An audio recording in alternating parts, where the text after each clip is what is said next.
Elizabeth, thank you so much for being here today.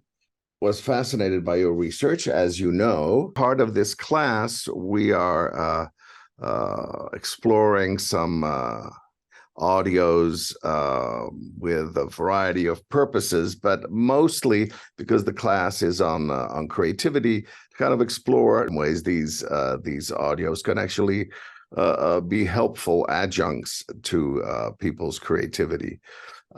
So perhaps we can start by having you just tell us a little bit about yourself and what got you here and what you did in your dissertation. Okay, sure. Hello, everyone. My name's Elizabeth, and my journey all started through a disability, a difficult childhood. I had a combination of a lot of trauma, and then at age 19, I learned that I was half deaf, and it was a surprise to me. I have cookie bite hearing loss, and I developed tinnitus so punishing that I couldn't sleep. And that began my journey with sound. This journey went on for my entire life, and it became shaped at CIIS under my transdisciplinary lens in the three words of sound, consciousness, and healing. So essentially, my life task was to take my hearing loss, my enormous sensitivity, and the need to heal my nervous system and find a path forward. I became a sound healing therapist. I'm a certified intuitive healer, certified sound therapist, certified heart math practitioner, certified shamanic practitioner, and a singer-songwriter of 30 years. I still release pop music, but I wanted to know the science as to why sound was healing me. And so I specifically did my PhD in a sound technology that was one of my favorites and most effective for me and the clients in my practice, which is binaural beats, and did my dissertation on that, the committee that Alfonso sat on. When I finished my dissertation, I did a pilot study in a lab on binaural beats, and I've ended up infusing my music with them and making healing binaural beats music. So that's the full journey. And I like to talk about all the points because what we think is our roadblocks is actually signs saying, go this way. Can you maybe start by explaining what binaural beats are? I mean, what is that?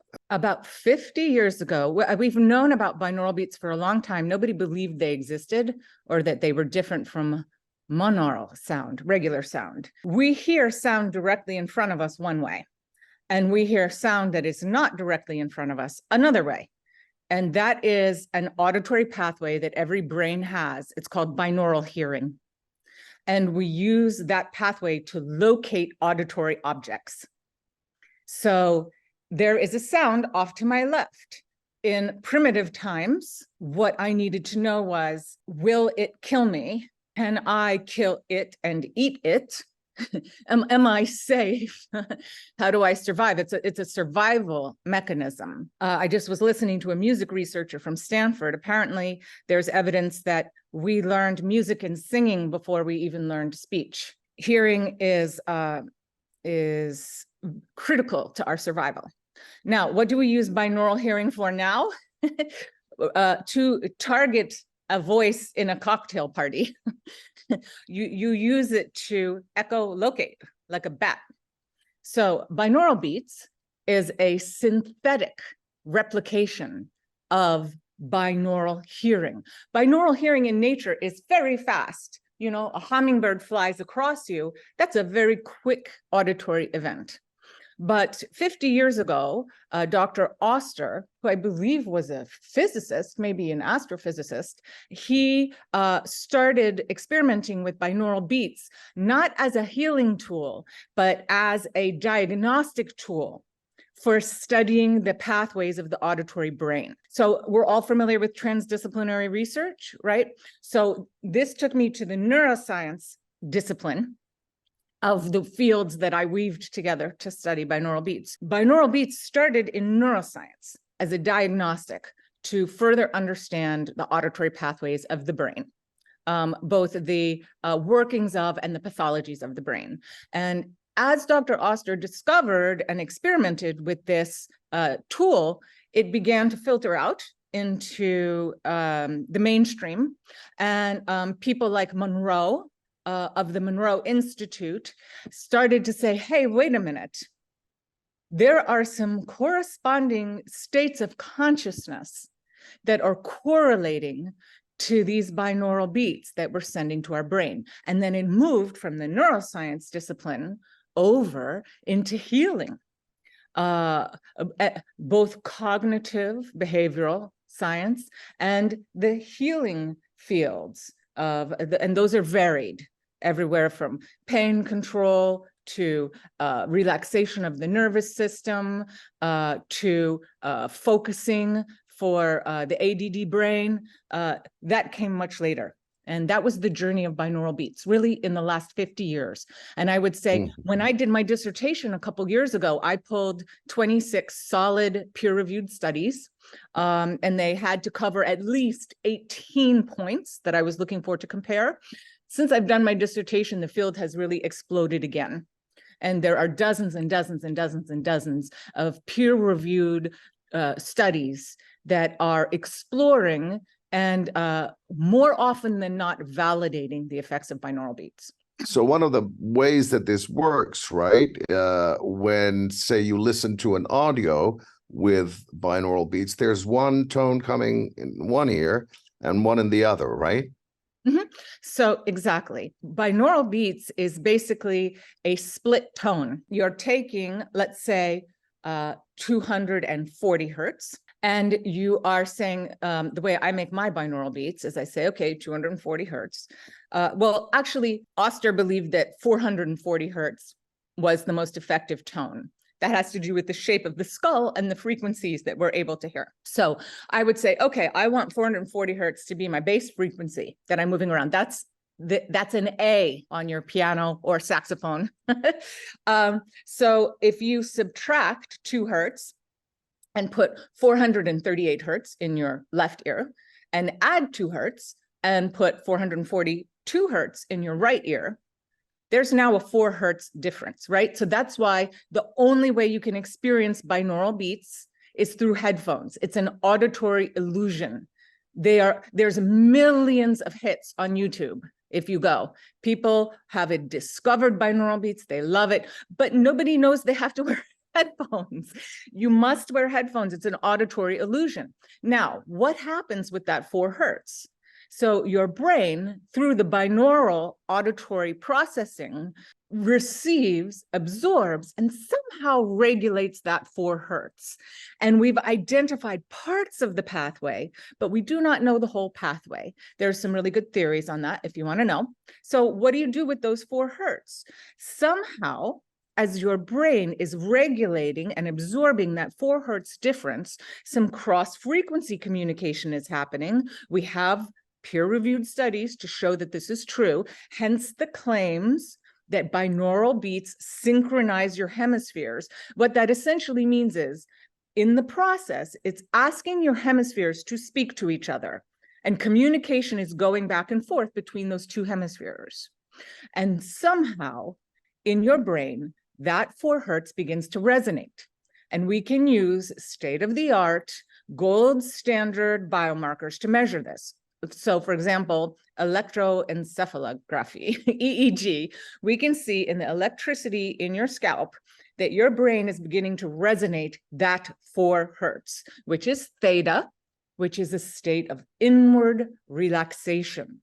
So what do we know? We know that we can split a tone, create an auditory illusion, we can send it to you through stereo headphones, and that your brain somehow reconciles this 4 hertz tone and begins to resonate, not entrainment, begins to resonate a 4 hertz frequency, which correlates with the state of consciousness we know as meditation or relaxation. Right, thank you. So one of the claims that is made, right, by various companies now is that there are that you can buy their products that are targeted towards different brain waves, shall we say, right? Could you give us kind of an overview of what the various brain waves are and why that's significant?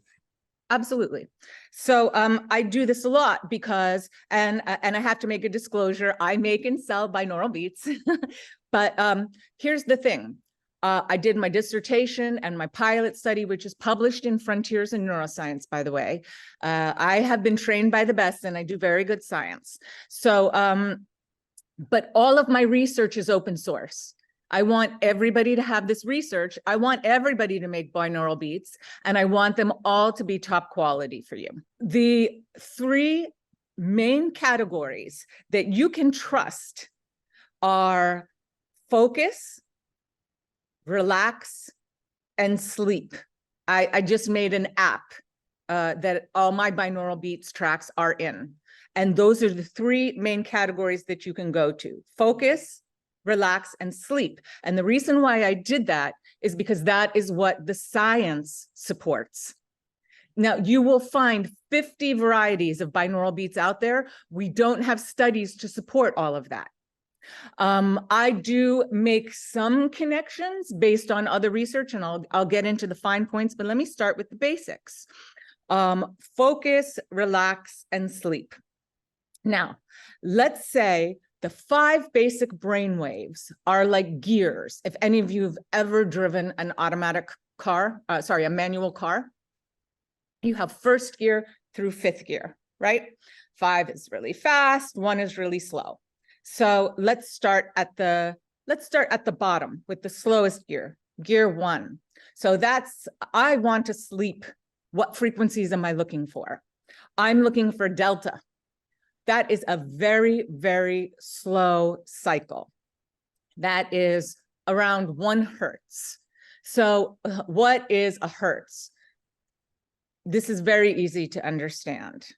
A hertz is how many times that sound wave oscillates in 1 second. In 1 second, a 1 hertz wave will cycle 1 time, back and forth across a midpoint. Your heart at resting state at 60 beats per minute is a 1 hertz cycle. Boom, boom, boom. Our brain cycles very slowly. Light is 7 times 10 to the 14th, many zeros for purple light. Very fast. Sound, very slow. So delta. So I'm explaining this to you in detail so you can interpret yourself, because everybody is using frequencies right now. It's not just in binaural beats. It's in light products. It's in other sound products. They talk about it in yoga and breathing. It's all valid. These brainwave states are what we're trying to achieve. Binaural beats is one way. So hertz, delta, 1 hertz, sleep, slow. Now you move up. You get to theta. Theta and alpha are kind of in the same, let's say, they're gear 2 and 3, but I just like to refer to them as the middle gear. So what happens there? Inward, focused, meditative contemplation. And when we talk about creativity, we're going to be talking about these frequencies. So I am starting to not focus on the environment around me. I'm starting to move inside, internal, to my interior landscape. I'm starting to contemplate. I'm starting to relax. I'm starting to integrate. And in this place, I'm receptive. Now, we don't have science to show that. That's what I saw anecdotally. What the science shows is the relaxation. Right? So if you're going to take any leap, you can say, I know that I can relax myself with binaural beats. What can I do in a relaxed state? But we don't have the science for that yet. But we do know it will relax you. And we do know it will calm your nervous system, increase your parasympathetic. Okay? So that's 2 and 3. That's the middle one. Relax. Now let's move up into the faster one. And by fast, you know, this is really relatively speaking. So that's beta and gamma, right? If you want to write all 5 of the wavelengths down in order, you start delta, theta, alpha, beta, and gamma. Okay, now beta and gamma are the faster frequencies. There are many more frequencies, but these are the 5 basic ones that you need to know to use this knowledge to calm your nervous system. By the way, binaural beats are just another method of delivering electricity to your brain. Now, if we're to go back to just the science, what we know is that these brain waves relax you. What happens in this magic place of relaxation? I think it is those processes where the wisdom, your innate wisdom, your intuition has space to breathe and to speak to you and to give you your guidance. You become quiet enough to hear your own GPS because only you have answers to yourself. And when we become quiet, we can hear them. So some people do that in deep stillness, and some people need to move. So if you're someone that needs to move, put on these headphones and go for your walk. If you can get into nature, great. If all you have is a street, focus on the trees of that street. And something happens, by the way, when you move your body left, right, left, right, left, right. There has been lots of research and science on this. As soon as we start crawling, what are we doing? We're integrating the left and right brain hemisphere. As soon as you start walking, integrating the left and right brain hemisphere. Remember that whole movement to do your business meetings while walking? Because it frees you up, it connects your brain hemispheres, and it lets your ideas flow, right? So there's several things happening here, connecting the hemispheres, relaxing into your being, allowing your inner guidance, your inner GPS to speak. All of that mystery happens when we allow ourselves to relax and when we synchronize our left and right brain hemispheres. So those are some of my thoughts on that topic of integration and how important it is to give yourself that place so that you can manage these large volumes of information, which you absolutely can. That is why you are here. Absolutely. Don't doubt yourself for a second. Yeah, I have a question. I've listened to it on and off, and I can't remember the name of the program, but one of the things that the question I have is this like, the more you do it, the better you get at it, the more space you make. So is there sort of a training process, and is there a way that you can sort of suggest how we sort of develop this muscle? The frequency. Yeah. It's funny when you start to think about it, so much of life is about frequency and rhythm. What is the frequency that you stretch each day? What is the frequency that you see your beloved to fill up your heart?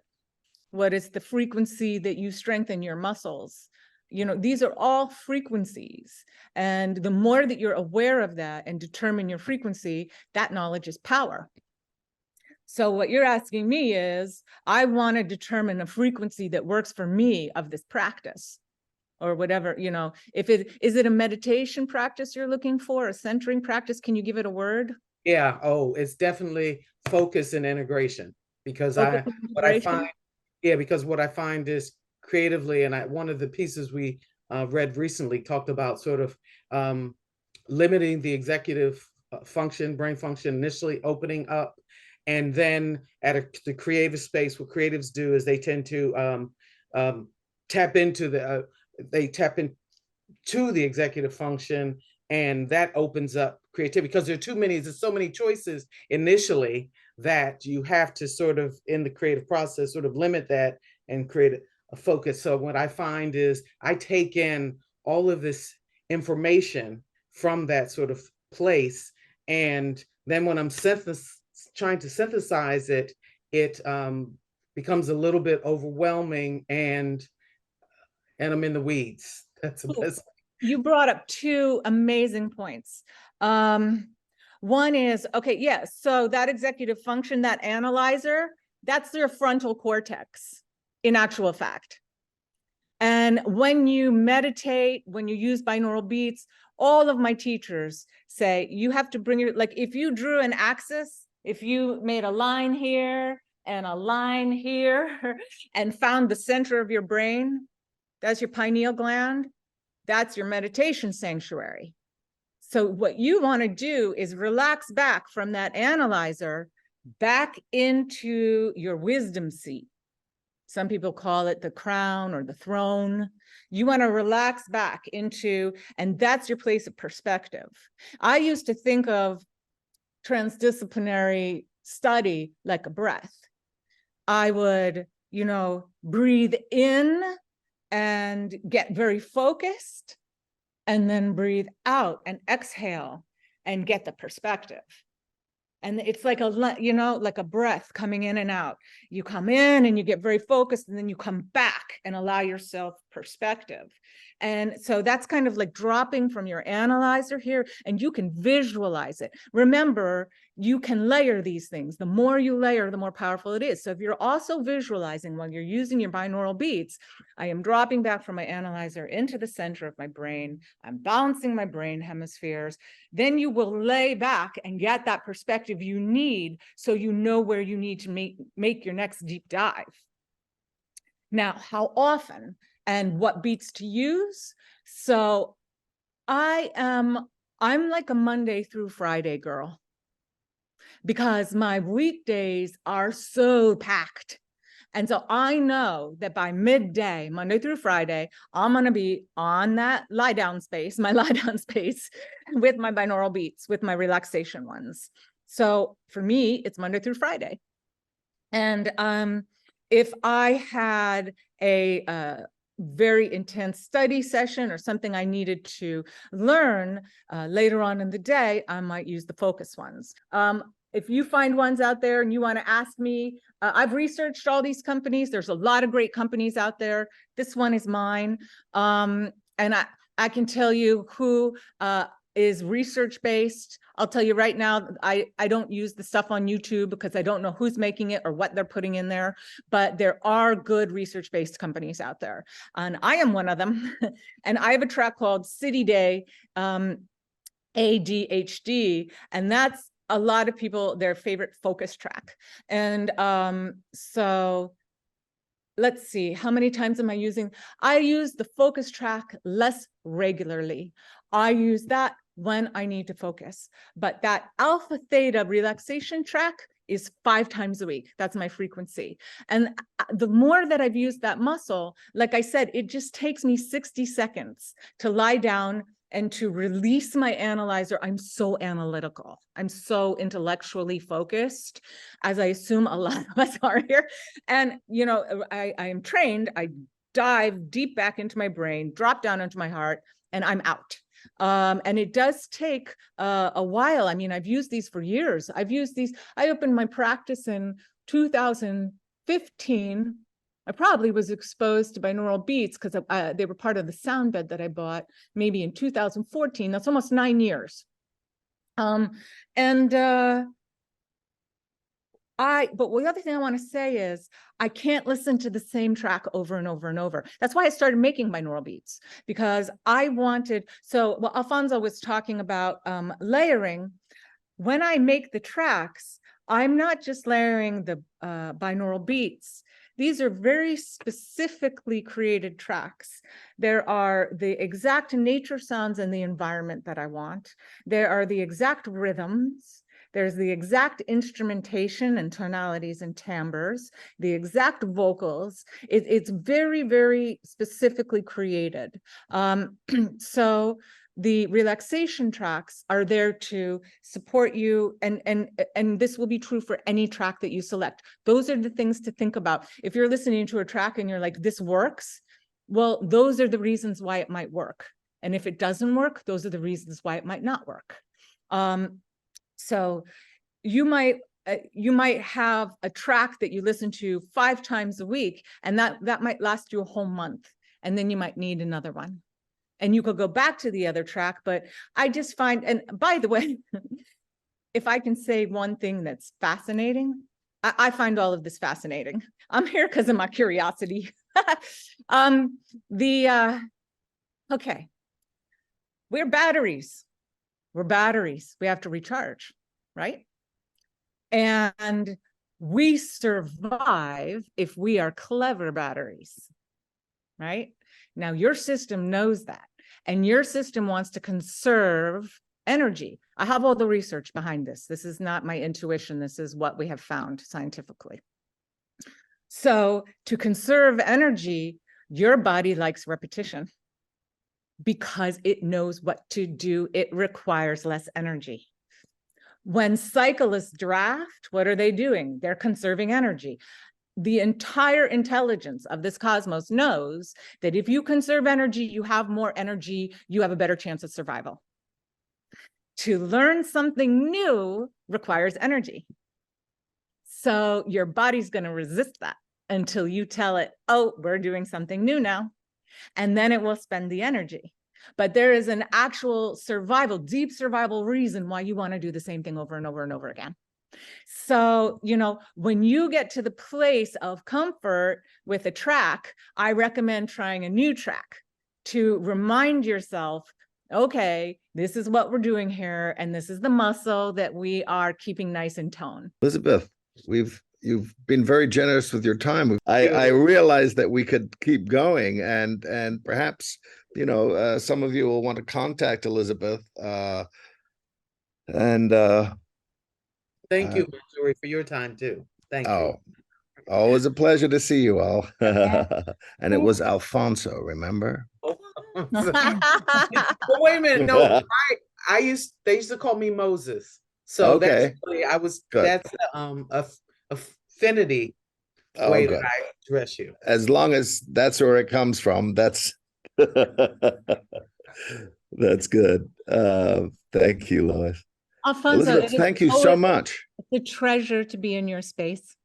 Thank you. And it's really great to have you here, and such a fascinating conversation, you know, so we should have you back soon. And yeah, much appreciated. Yeah. Congratulations, everyone. You're doing outstanding work over there. Oh, thank you. I'm looking forward to exploring your website. Yeah, me too. I'm going to get my beat. Yeah. Awesome. Talk to y'all later. Good to see you, Nikki. Have a great day, everyone. Bye, Lois. Bye, Elizabeth.